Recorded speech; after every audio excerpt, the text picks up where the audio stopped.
तारीख में आपको कितनी ऐसी कौमों का जिक्र मिला है कि जिनके वजूद और निशानात आज आपको नजर नहीं आते, लेकिन मॉडर्न हिस्ट्री में एक ऐसी कौम गुजरी है कि जिसके वजूद को आपके सामने मिटा दिया गया।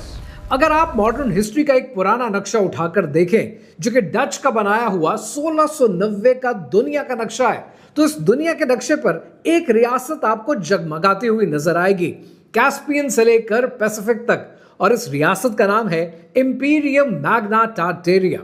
इसके बाद फ्रेंच का बनाया हुआ 1720 का नक्शा, वहां पर भी टार्टेरिया की रियासत आपको नजर आएगी। फिर 1754 का बेलिन का नक्शा, यहां पर भी आप देखेंगे कि दुनिया के वजूद पर टार्टेरिया की रियासत मौजूद है। कौन थे ये लोग? क्या ये लोग जायंट्स थे? क्या ये टेक्नोलॉजिकली एडवांस थे? क्या ये ईथर से फ्री एनर्जी हासिल करते थे? क्या इन्हें मैन मेड डिजास्टर के जरिए, मड फ्लड के जरिए खत्म किया गया, या फिर रॉथस्चाइल्ड ने इस पूरी कौम को खत्म कर दिया दुनिया के ग्लोबल रीसेट के बहाने? कौन थे ये लोग? और फिर आता है सन 1804 कि जब दुनिया के नक्शे पे आपको सब कुछ नजर आता है, लेकिन टार्टेरिया की रियासत का वजूद नजर नहीं आता। आज इंटरनेट पर टार्टेरिया को लेकर बहुत सी चहमगोइयां होती हैं। कुछ कहते हैं कि ये रियासत वजूद में थी, कुछ कहते हैं कि ये मैन मेड डिजास्टर के जरिए इनको खत्म किया गया, कुछ इसे जायंट्स के साथ जोड़ते हैं। आज दुनिया टार्टेरिया को लेकर डिवाइडेड है। कहानी क्या है, आइए समझते हैं।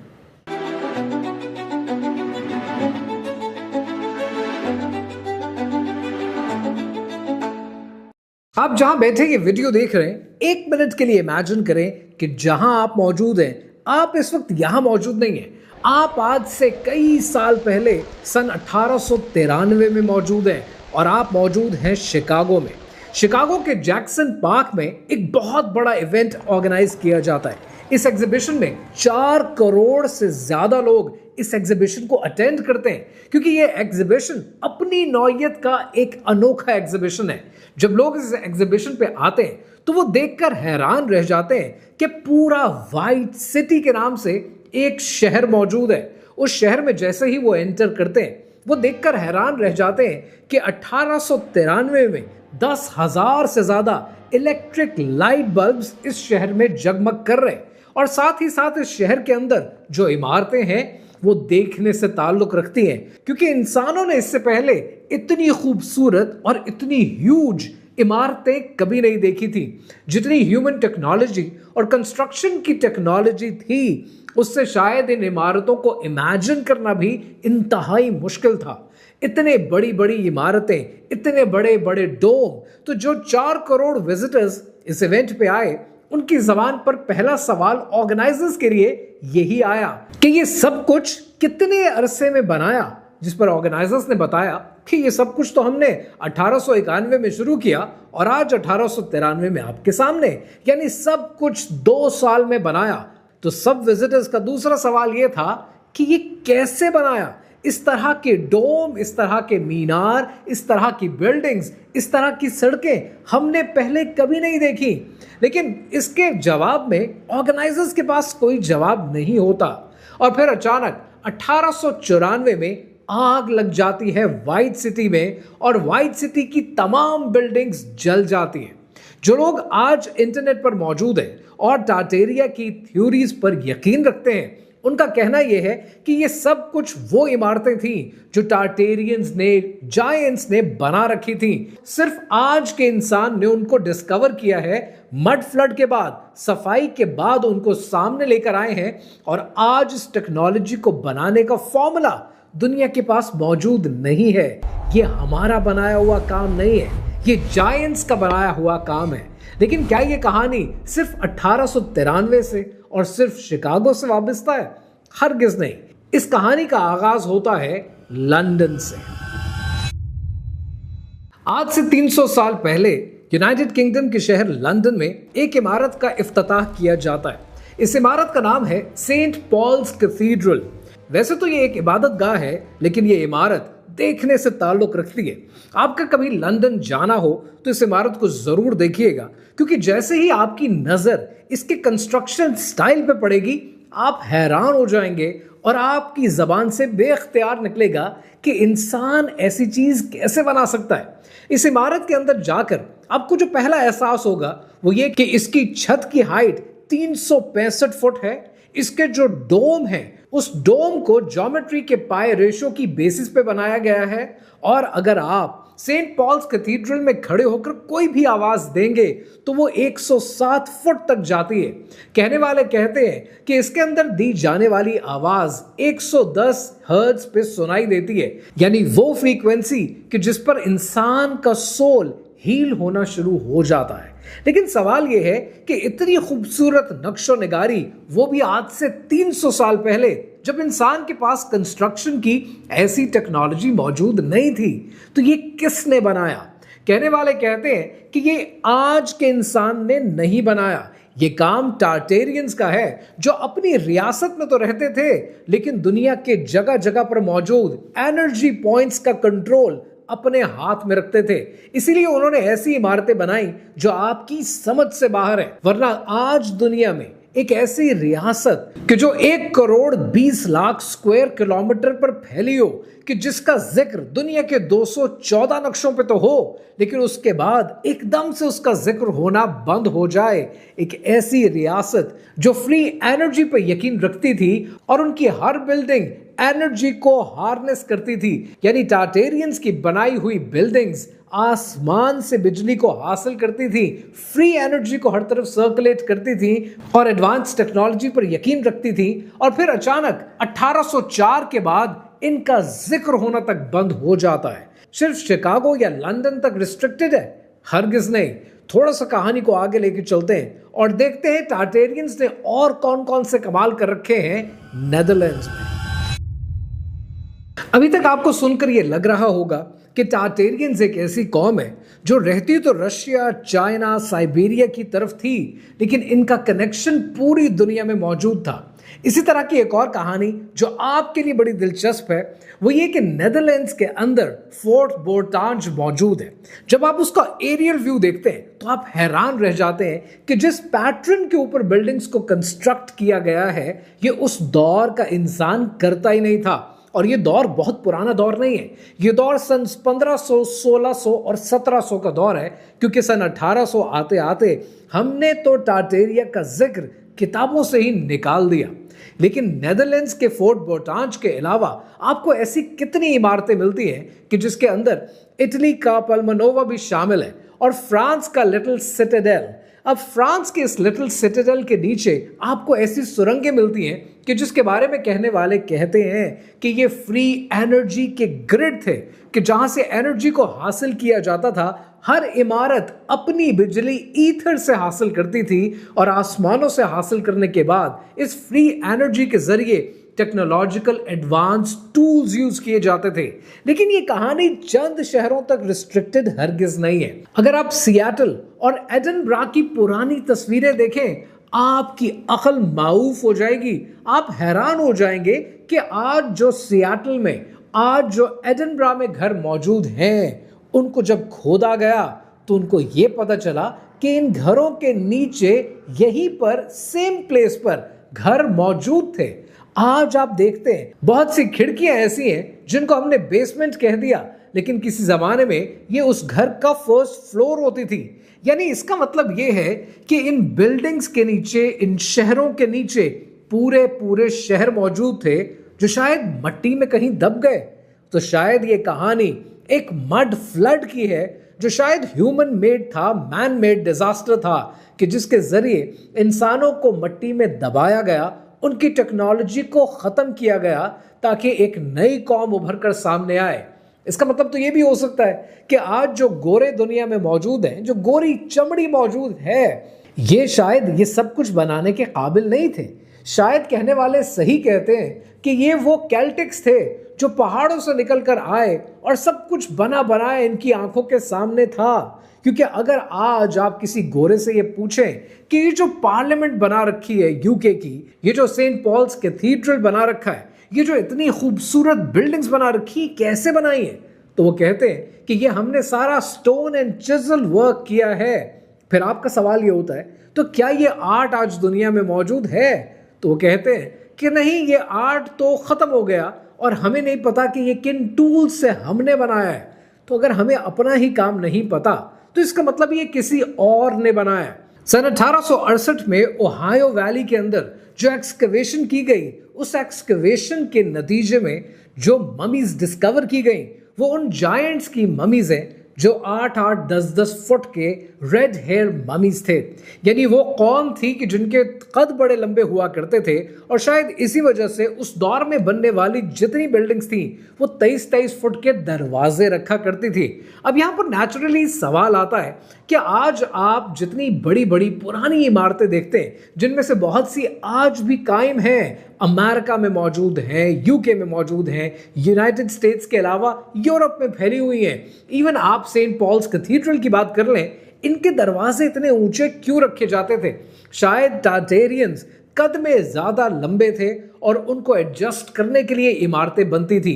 इवन यहां तक आपने नोट किया होगा कि जो सीढ़ियां बनाई जाती थी वो सीढ़ियां आज के इंसान को एक स्टेप के ऊपर 2-2, 3-3 कदम लेने पड़े, इतनी लंबे स्टेप्स बनाए जाते थे। किसके लिए? शायद ये सब कुछ टार्टेरियंस के लिए होता था जो फ्री एनर्जी पर, टेक्नोलॉजिकल एडवांसमेंट पर यकीन रखा करते थे। लेकिन फिर सवाल ये आता है कि इनको खत्म क्यों किया गया? कहने वाले कहते हैं कि टार्टेरियंस की रियासत को खत्म करने और इनके वजूद को मिटाने का सिलसिला सन 1776 में शुरू हुआ। और ये वही दौर है कि जब आपने ये देखा कि रॉथस्चाइल्ड की बैंकिंग डायनेस्टी का आगाज हुआ, उनका कंट्रोल दुनिया की हुकूमतों पर होना शुरू हुआ।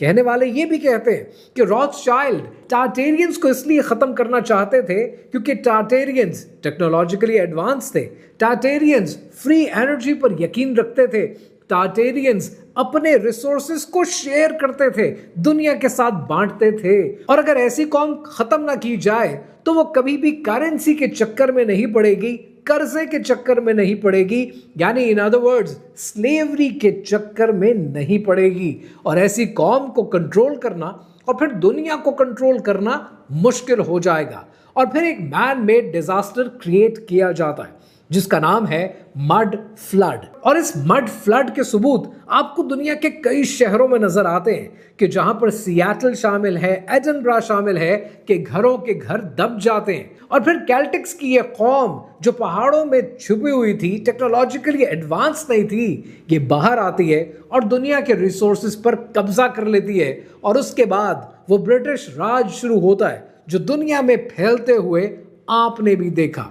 अब ये सब वो बातें हैं जो टार्टेरियंस के बिलीवर्स इंटरनेट पर, सोशल मीडिया पे, हर तरफ दुनिया को कहते हैं। लेकिन मेरी नजर में इन सब बातों की हकीकत क्या है, आइए समझते हैं। इस वीडियो में अब तक मैंने आपके साथ बहुत सारे ऐसे पॉइंटर्स को शेयर किया जो टार्टेरियंस के वाइप आउट के बिलीवर्स अक्सर जिक्र करते हैं। Let's debunk each and every one of those pointers. पहले बात करते हैं व्हाइट सिटी की, यानी शिकागो में सन 1893 में होने वाला वो इवेंट। अगर आप तारीख उठाकर देखें और हिस्ट्री के क्रॉनिकल्स को पढ़ने की कोशिश करें तो आपको ये समझ में आएगा कि ये वो दौर है कि जब इलेक्ट्रिसिटी को इंट्रोड्यूस किया गया। आज आप जिस दौर से गुजरते हैं, अगर कोई नई प्रोडक्ट और सर्विस बनती है तो उसको इंट्रोड्यूस करने के लिए मार्केटिंग की जाती है, इवेंट्स किए जाते हैं, इन्फ्लुएंसर्स को कहा जाता है फॉर अ शाउट आउट। उस दौर में इतने बड़े मैसिव स्केल पर इवेंट को ऑर्गेनाइज करने का मकसद क्या था कि इलेक्ट्रिसिटी लोगों में इंट्रोड्यूस हो जाए, जिसके लिए इतने मैसिव स्केल पर कंस्ट्रक्शन की गई, पूरा एक शहर आबाद किया गया और लोगों को यह दिखाया गया कि अगर आप बिजली खरीद लेते हैं, अगर आप बल्ब खरीद लेते हैं और बिजली के मीटर और बिजली की ये तारें आपके शहरों में फैल जाती हैं तो आपकी जिंदगी बिल्कुल बदल कर रह जाएगी। This was a marketing event और इस मार्केटिंग इवेंट के लिए पूरे शहर को आबाद किया गया और 1894 में उस पूरे शहर को आग लगाकर डिसमेंटल किया गया, क्योंकि उसके बाद उस व्हाइट सिटी की कोई जरूरत नहीं थी। लेकिन यहां पर एक सवाल आता है कि उस दौर में इंसान ने ऐसी कंस्ट्रक्शन कैसे कर ली। अब जो बात मैं आपको बताने वाला हूं ये 1893 के व्हाइट सिटी से भी रिलेटेड है और सेंट पॉल कैथीड्रल से भी रिलेटेड है। अब सवाल यह है कि ऐसी कंस्ट्रक्शन इंसान ने कैसे कर ली। अगर आप थोड़ा सा माजी में और जाएं तो आप ये देखेंगे कि बर्रे सगीर पाको हिंद में मुगलों ने क्या क्या कंस्ट्रक्शन के मार्वल्स नहीं दिखाए। इतने अजीम मार्वल्स दिखाए कि उनमें से एक आज भी दुनिया के 7 अजूबों में शामिल है। तो फिर सवाल यह बनता है कि जो व्हाइट सिटी में आपने देखा, जो सेंट पॉल्स कैथीड्रल में आपने देखा, वो इतनी अजीम कंस्ट्रक्शन कैसे बनी? वो ऐसे बनी कि उस दौर का इंसान आज के इंसान से ज्यादा लायक थे। वो अपने इल्म को सही जगह इस्तेमाल करते थे। अगर आप गौर करें, और ये बड़ी टेक्निकल बात कर रहा हूं, गौर से समझिएगा, अगर आप पिछले 300 साल का कंस्ट्रक्शन का पीरियड देखें, आप लिटरली हैरान हो जाएंगे कि आज हम टेक्नोलॉजिकली ज़्यादा एडवांस्ड हैं, लेकिन आज जो बिल्डिंग्स हम बनाते हैं, जो घर हम बनाते हैं, ये इतने बोरिंग क्यों होते हैं? उसकी वजह यह है कि हम सबसे पहले कोई चीज़ बनाने से पहले ये सोचते हैं क्या ये कमर्शियली वायबल है। अगर एक काम में पैसा नजर नहीं आता, हम उस काम को छोड़ देते हैं। आज जो इमारतें आपके सामने मौजूद हैं, ये सब पैसे की बुनियाद पर बनती हैं कि उतना बनाओ जितना बिक जाए। जरूरत से ज्यादा मेहनत करने की कोशिश भी मत करो, जिस वजह से आप ये देखते हैं कि सन 1500, 1600, 1700, इवन 1800 के अंदर जो कंस्ट्रक्शन हुई, वो कंस्ट्रक्शन मार्वल्स हैं, दुनिया के लिए अजूबे हैं। लेकिन आज हम ऐसी चीज नहीं बनाते। हम बना सकते हैं, हमें बनानी भी आती है, लेकिन हम अपनी नालायकी का मुजाहरा करते हैं, क्योंकि हम ये कहते हैं कि जिस चीज में पैसा नहीं वो काम करो ही क्यों। और दुनिया में आज कितने ऐसे फील्ड्स और आर्ट खत्म हो गए क्योंकि लोगों को उसके अंदर पैसा नजर नहीं आया। सेंट पॉल्स कैथीड्रल को बनाने वाले सर क्रिस्टोफर रेन हैं। उन्होंने ये कंस्ट्रक्शन 1675 में शुरू की और 1710 में उसका इफ्तिताह किया गया, यानी 35 साल इस पर काम हुआ। रही बात कि वहां पर आवाज गूंजती कैसे है, 107 फुट तक आवाज जाती कैसे है, इसके बारे में खुद सर क्रिस्टोफर रेन ने अपना एक पेपर छापा, एकूस्टिक पेपर, जो ब्रिटिश आर्किटेक्चरल लाइब्रेरी का आज भी हिस्सा है। और ये पेपर सन 1684 में छपा। तो इसका मतलब यह हुआ कि सेंट पॉल्स कैथीड्रल भी टार्टेरियंस ने नहीं बनाया, हम लोगों ने, हम जैसों ने, हमारे ही आबाओ अजदाद ने बनाया है। तो फिर सवाल यह है कि वो मड फ्लड कहां गया जो पूरी दुनिया में आया था, जो सियाटल और एडिनब्रा में आया, जिसके बाद शहरों को उन्हीं घरों के ऊपर बनाया गया। अब इसको समझने के लिए आपको थोड़ा सा तारीख में जाना पड़ेगा और आपको शिकागो सिटी काउंसिल के मिनट्स पढ़ने पड़ेंगे सन 1855 से लेकर 1860 के बीच में, कि शहर को रीडिजाइन किया जा रहा था। और तब यह फैसला किया गया कि शहर को ऊंचा बनाने के लिए हमें इसी कंस्ट्रक्शन को फॉलो करना पड़ेगा और इसी कंस्ट्रक्शन के ऊपर कंस्ट्रक्शन करनी पड़ेगी, यानी पूरे शहर को रेज करना पड़ेगा। तो जब ये मिनट्स आपके पास मौजूद हैं, तो क्यों हम इसका क्रेडिट उठाकर टार्टेरियंस को दे देते हैं? हर चीज और हर बात कॉन्स्पिरेसी नहीं हुआ करती। अब टार्टेरिया के वाइप आउट को मानने वाले अक्सर ये कहते हैं कि इसको ग्लोबल रीसेट के जरिए खत्म किया गया, जिसमें रॉथशाइल्ड का भी हाथ है और रॉकफेलर का भी हाथ है, क्योंकि रॉकफेलर एजुकेशन बोर्ड की सदारत करते थे और एजुकेशन बोर्ड की सदारत करते हुए टार्टेरिया का जिक्र किताबों से ही खत्म कर दिया गया। अब यहां पर समझने वाली बात क्या है? यहां पर समझने वाली बात यह है कि तारीख में जब टार्टेरिया का जिक्र होना बंद हुआ तो वो 1804, 1803 इस दौर में हुआ। और रॉकफेलर ने एजुकेशन बोर्ड की निगरानी करनी कब शुरू की? 1903, 1904 में। तो ये 100 साल का फर्क है। रही बात रॉथशाइल्ड की, तो रॉथशाइल्ड और रॉकफेलर से रिलेटेड और बहुत कुछ है जो बताने की जरूरत है। इंशाल्लाह अगली वीडियोस में उस पर बात करूंगा। But it doesn't make sense a dynasty in the making is also planning a wipe out of the nation at the same time। जिस साल आप कारोबार शुरू करते हैं, उसी साल आप इतने बड़े नहीं हो जाते कि आप दुनिया में इतनी तब्दीलियां ला सकें। So to me global reset doesn't really make sense. अब यहां पर एक सवाल और आता है कि तारीख में फिर नक्शों के ऊपर टार्टेरिया का जिक्र क्यों हुआ? क्योंकि उस जमाने में पूरे इलाके को, जिसको नहीं जानते थे, एक नाम दे दिया जाता था। और इस इलाके से आने वाले, जो आज रशिया के, चाइना के, साइबेरिया के इलाके बनते हैं, इन लोगों के लिए तातार का लफ्ज इस्तेमाल होता था और ये बिगड़ते बिगड़ते तातार से तार तार हो गया और तार तार से टाटेरिया बन गया और इस पूरे इलाके का एक नाम रख दिया गया।